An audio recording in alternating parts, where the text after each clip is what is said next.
Okay, we are now live. Hello, everyone, and welcome to the second meeting of the Montgomery County Land Use, Transportation, and Public Safety Committee. Today, we will be going over two bills, MC 1524 and MC 624. There is Delegate Solomon. Excellent. I'd like to start with MC 1524, if that's all right with everybody. Delegate Moon, that okay with you? Okay. So many of you may be familiar with this bill. Delegate Solomon has been working with the county for a couple years now. Delegate Solomon, two or three, I'm not sure. Two. Okay. Feels like three. It feels like seven. But to hone a piece of legislation on speed cameras to address the highest incidence areas and to comply with the ENT rules. For those of you who do not have the ENT speed camera rules, I am happy to send them to you. I think Ryan, you may be the only one that actually doesn't have them. So for just brief clarification, when we first started putting in speed cameras, the ENT committee came up with a series of rules that these cameras must comply with. And there's 6 standards. The proponent must show that an unduly hazardous condition exists at the location in question. They must show the speed monitoring systems will be effective in addressing the hazardous conditions. There must be a device that displays real-time posting of the speed within proximate use of the speed camera. Revenue may not be paid to the local jurisdiction except to cover the cost in implementing the program. Revenues may only be used to address the hazardous conditions, and the program shall be subject to a sunset as determined by ENT. So Delegate Solomon has worked extremely diligently to come up with a piece of legislation that complies with those, and that is why we have 1524. So with that background, Delegate Solomon, do you have anything you want to add? Yeah. Well, first of all, Chair Love, thank you. And I wanted to thank you and the committee for working so diligently, frankly, with us. I know there was a lot that went into this bill over the last year or so. And so thank you for working with us and the county. I know we're joined by our county colleagues as well. Yeah, really the only thing that I wanted to add, and I know Delegate Spiegel will probably bring this up, there was a one or two concerns raised about some of the language, just making sure that municipalities could that this didn't interfere with municipalities like Rockville and Gaithersburg being able to do this. And so Chris from Montgomery County Police, I know, is with us. We put some language together that made some amendments that I know I shared with you just a couple of minutes ago. So if that needs to be further tweaked, totally fine with that. But I think we got to the crux of making sure that it wasn't just county, that it was county and municipality in pretty much every reference, and that the municipalities had the same authority within there for those that actually do the automated enforcement program to be able to do this in the same way that the county would. And I can, Ryan, I can share that with you as well. Or if Chair Love, if you just want to forward it around, whatever's easiest. Yeah. Oh, okay. I see it now. Okay. I will send it to everyone momentarily. Great. So I have not seen that, just so everyone knows. Any questions, colleagues, on the bill or for Delegate Solomon? I open the floor for discussion. Yes, Delegate Spiegel. Thank you, Madam Chair, and thank you, Delegate Solomon, for your work on this. You did anticipate the question that I was going to raise about language to ensure it's clear that the intent of this is to allow local government to use whatever appropriate plan they have, whether it's Vision Zero or some county plan or some municipal plan as may apply. I just want to make sure that the language matches up with that so that it's clear. And I think we're all on the same page there. And when we have an opportunity to look at the draft language that you just sent around, that'll address that issue. I did just want to sort of clarify. I know that there's some language in the memorandum describing the bill, talking about it being authorizing, but this is really a requirement for local government to spend the money this way, not just enabling legislation to allow them to spend it this way, right? Well, I mean, so, as Chair Love mentioned, and when you're talking about the money, you're talking about the money that comes in from the automated program.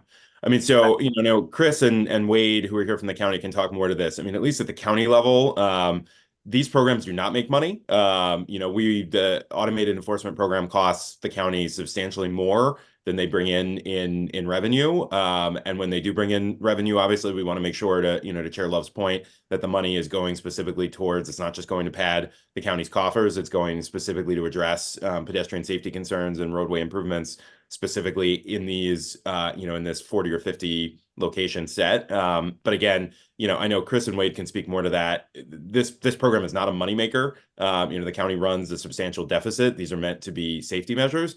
I would imagine, for the municipalities, it's sort of a similar thing. And again, the locations within this corridor network that would fall within a municipality are fairly small. It's just a handful. So again, I don't think that this money that they would be making money off of this. It's probably going to be running a minor deficit if they choose to do it. Again, this, to your point, this is enabling legislation. It would be to give the municipalities the same authority that that the county would have. But if they chose not to do it for one reason or another, they wouldn't be mandated to. So I don't know if that fully answers your question. And again, I'm happy to pass it to Chris or Wade if they have anything more they want to add. I think that does answer my question, Delegate. I appreciate that. And, certainly I'm familiar with the days when the camera systems were first launched and there was a lot of concern about not being a bounty system. And in my own experience in municipal government, we've had to do some education of the public and explain this is not a money-making scheme. It is designed intentionally to impact driver behavior. And the hope is that as people understand that the revenue generated by these cameras will plummet very quickly as soon as they are installed. So I appreciate that point. I understand that point, and I think it's important to emphasize for those following along. So I think you clarified that for me, that this is enabling for those municipalities that may want to participate, but not an obligation, and that's how we're understanding whatever the amendment language might be. I did have one other. Go ahead. I'm sorry. The only thing I was going to add was, and I know this was raised by the State Highway Administration in their testimony or their letter to the committee, that the process that the county or a municipality would have to go to, obviously, to go through to put a camera on a state highway is still the same. I think that's outlined in regs, where essentially the county has to submit or whatever local entity has to submit a permit request to place something on the State Highway Administration's right of way. So conceivably, the State Highway Administration could say, look, you haven't proven to us that this is warranted, and we're not going to allow you to do it, even if a local government wanted to go forward. I mean, we know, obviously, MCDOT and our local entities work hand in glove with SHA, but that process is still, there's nothing in this legislation that would preempt that process. Great, thank you. And then sorry, Madam Chair, I had one small technical question. I know that the bill makes reference to Transportation Article 21809, and I may have missed it, but when I went to look up the provision in 21809, the specific subsection that's referenced, it didn't seem to match up with a particular subsection of that section of the code. So I might have just missed it, but it was like 21809 B167, and I couldn't find a B167. Dominic, I'm looking at you. Yeah, thanks. I'm pulling up the code right now. I'm going to try to go ahead and find that provision real quick, and if not, perhaps maybe it was a typo on my behalf. I'm gonna go ahead and try to find the correct referencing part of Transportation Article 21809. Thank you. So yeah, so I have it pulled up right now, quick for you guys. I'm trying to do the same thing, but yeah. Okay, perfect. So Ryan, Delegate Spiegel, hats off to you. Well done. Thank you. I will say that Delegate Spiegel, that was in the drafting. So we had, let's just see. Yeah, now I'm sort of curious. Um, I'm not trying to overstep here. I just no, want that's not that out. overstepping. That is diligent work. Sorry. And I appreciate it. Ralph, did you see that I sent you the amendment from Delegate Solomon? Yes, I have it, and it's also in the Google Drive folder now that I sent out Perfect. earlier Is there any today. way you could share the screen and put that up so folks Absolutely. can see? Give me 1 second. Thank you.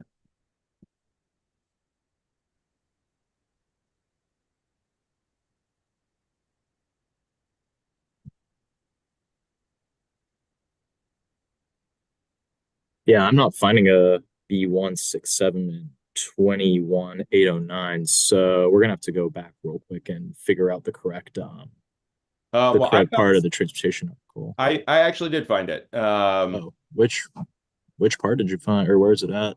So this is 21809 B 6 and 7. So this section applies to a violation of the subtitle recorded by a speed monitoring system that meets the requirements of this subsection and has been placed. And then it's the list of all of the locations where we've authorized cameras in state law. And then 7 is not more than 6 mobile or stationary speed monitoring systems may be placed on Maryland Route 210. Okay, this is bizarre.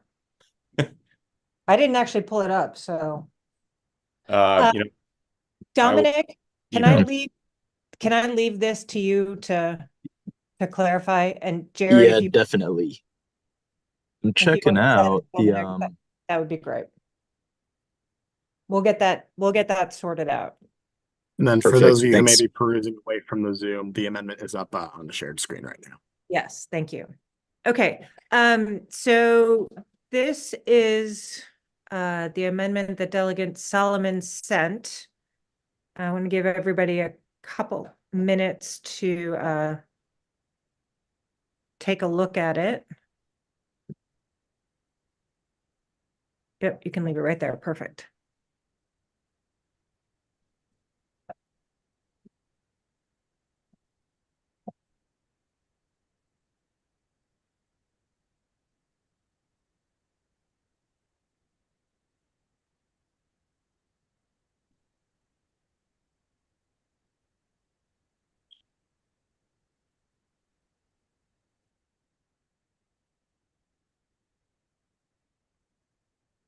Anybody have any questions about that?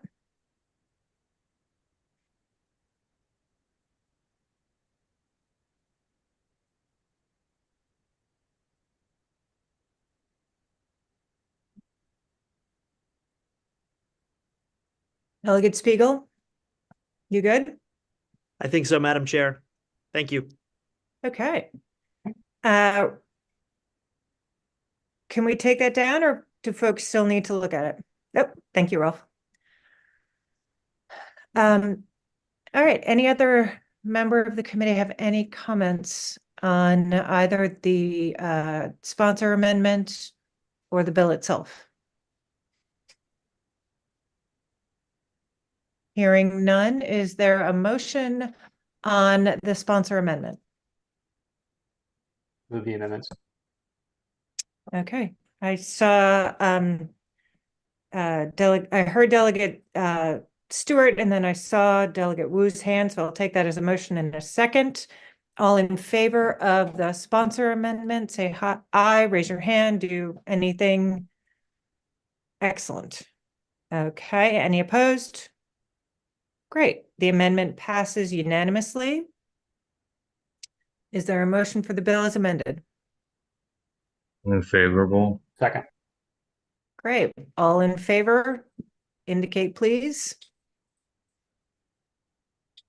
Okay, let the record reflect that oh, sorry, any opposed?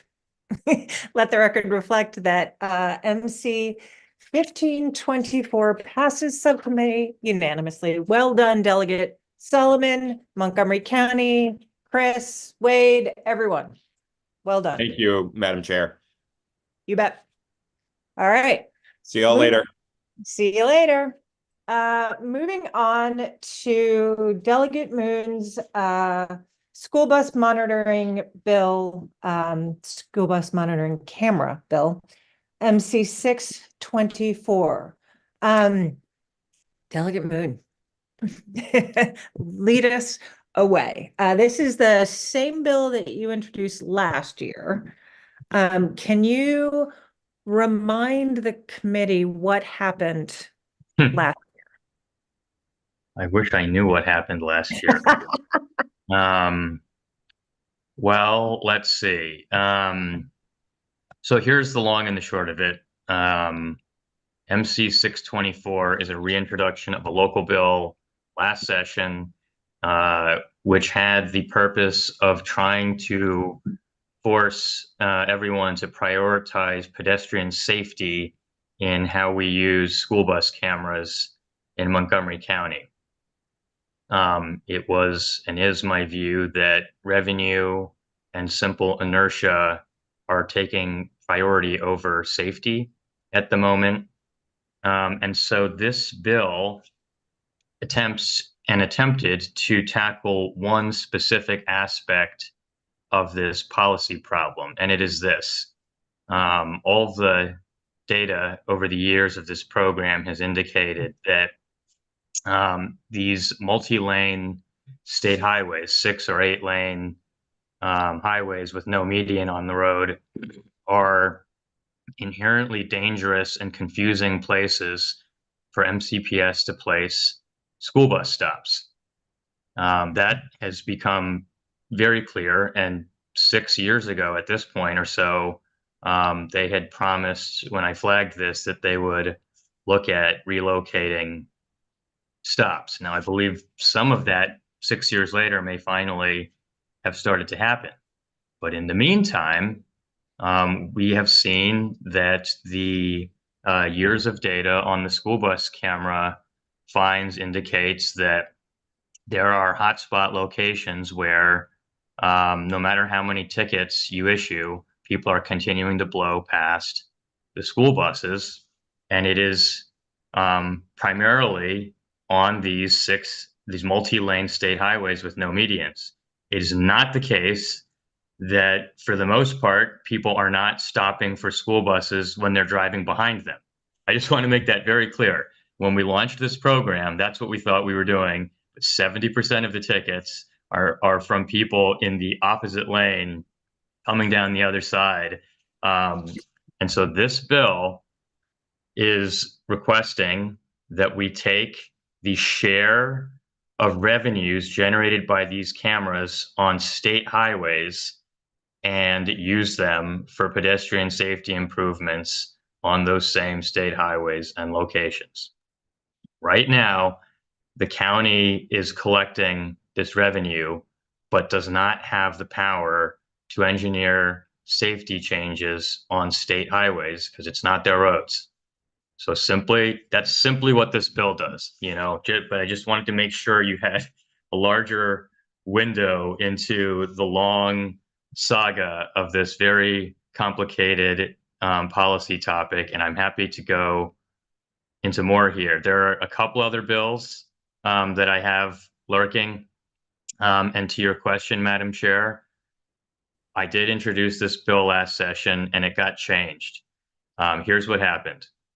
I introduced this bill and we ended up moving forward with a bit of a compromise because I do believe the county was a little worried about the manner of this bill. So we ended up changing it into a bill that said, all right, what if we give everyone a warning in that opposite lane scenario on their first offense? And so that's the bill that we ended up moving forward with. It had to be turned into a statewide bill because other counties have started doing this, and the data shows Howard County has the same opposite lane issue. So I think this is wisely aspects of this are a statewide question, but at least as to the revenue, I didn't want to mess with the other counties' revenue, so I'm bringing just that aspect back as a Montgomery County question, and I would ask this committee to advance this very fair and simple solution to at least this aspect of the school bus camera program. I did want to flag State Highway has a minor adjustment they would like to the language in terms of how we collect and spend the money for what it's worth. So happy to answer any questions. Thank you. Delegate Wu, did you have a question? I'm trying to use the hand gesture, didn't show a hand. So, okay. So, Delegate Moore, thank you very much. And Chair, thanks for recognizing me. I have two questions. So the first question about the remaining balance, how much actually, for example, last year, we get from the remaining balance?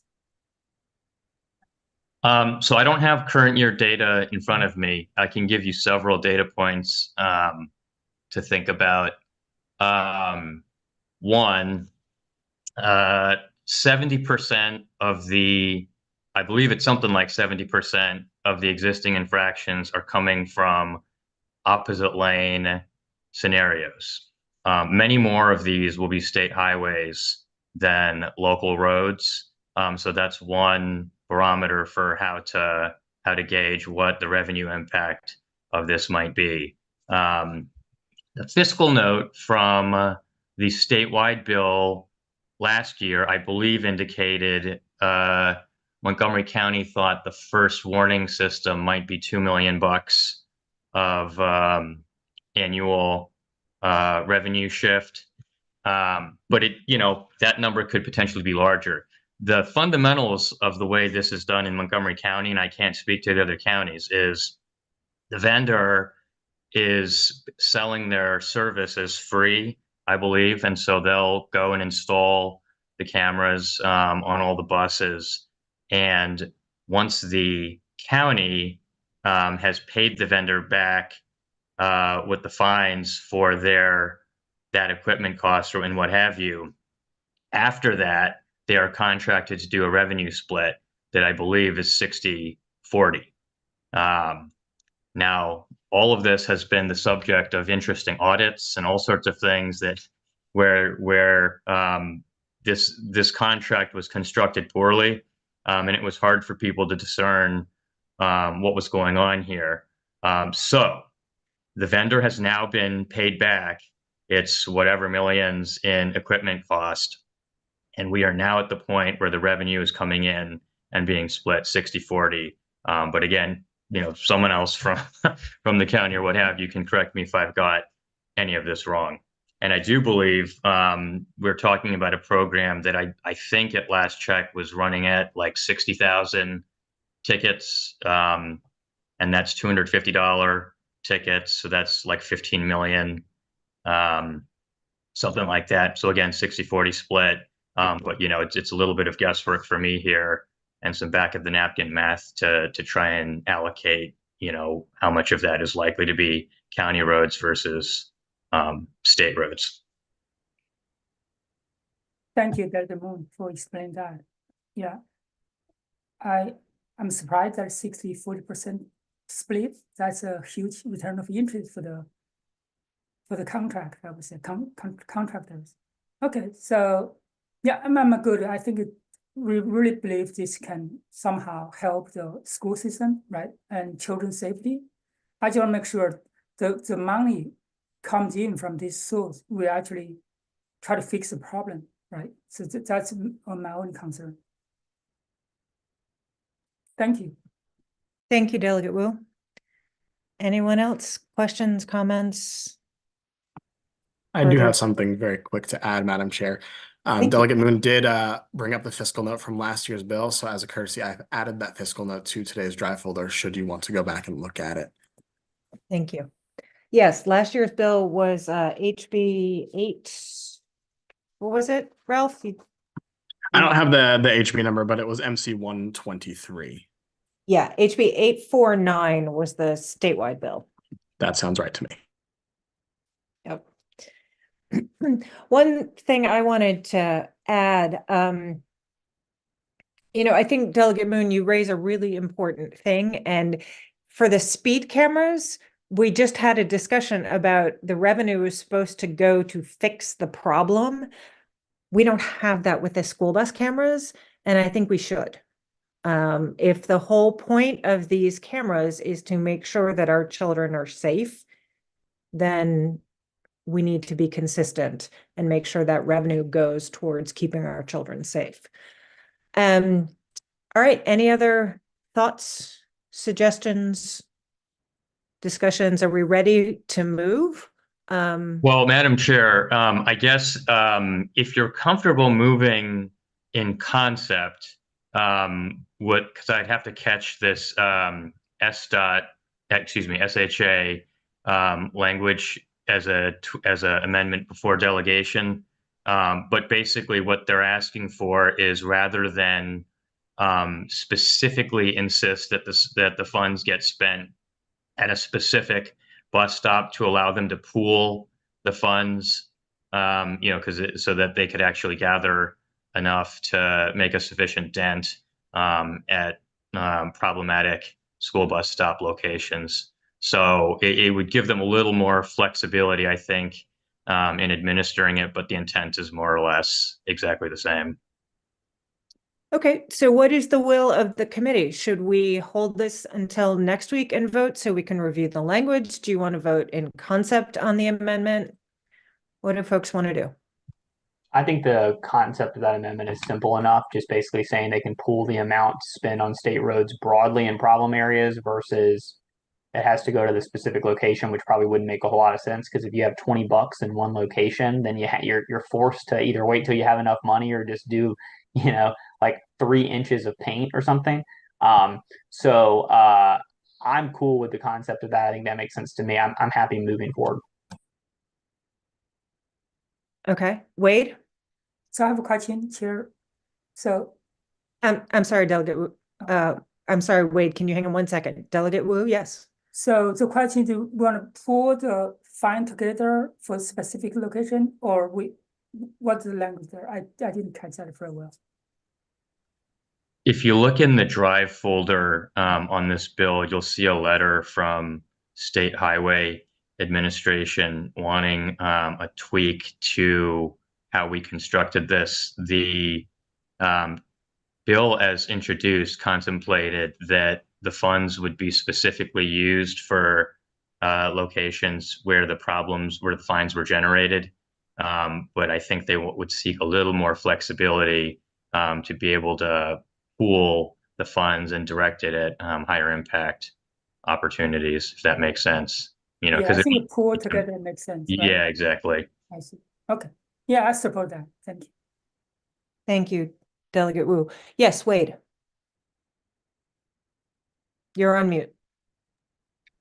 Thank you, Chair Love, and good afternoon to the full committee. I do want to mention that this isn't a bill that is opposed unanimously by the County Council and the County Executive. One of the reasons why we're opposed to it is that we actually do spend a significant amount of county taxpayer dollars on the state facilities, which is fairly unique for a county government to do. Just based on our currently approved 6-year CIP, we're averaging about $11.1 million in county taxpayer expenditures on state roads, covering ped bike and transit facilities. So, taking the revenue away from us, that potentially could affect how we can contribute to these statewide road programs. Thank you. Thank you.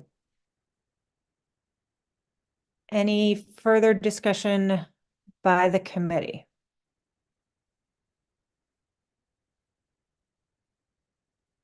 Okay. Well, I'll just give it a shot, Madam Chair. I'm going to move the amendment that was conceptually mentioned by Delegate Moon, the sponsor, and which was initially proposed by SHA. Is there a second? I second. Sorry, Chris, we're in the middle of a motion. You're gonna have to wait. Seconded by Delegate Wu. All those in favor? Excellent. That is unanimous. Anyone opposed? Okay. Amendment passes. And on the bill as amended, I move favorably. is there a second? Second. Great. All those in favor of the bill as amended?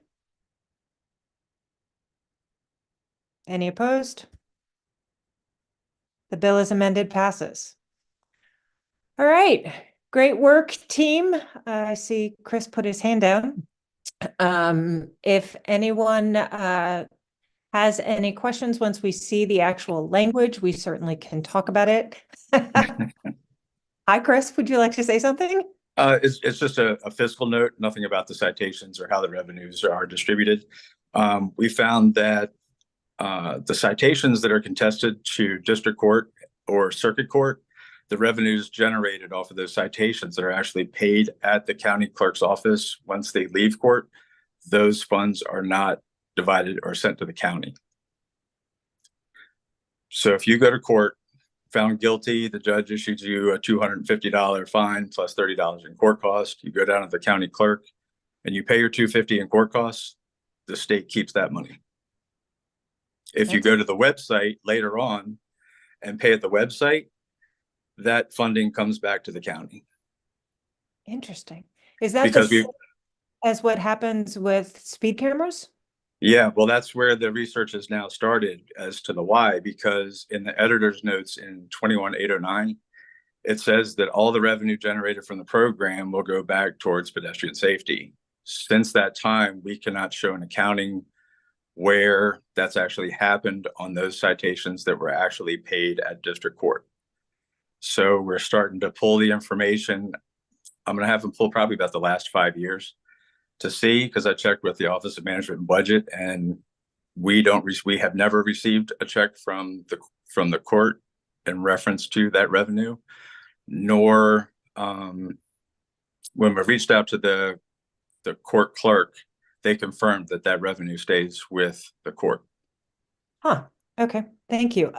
Delegate Stewart, I saw you had your hand up and then went down. Are you good? I'm good. Okay. Delegate Moon?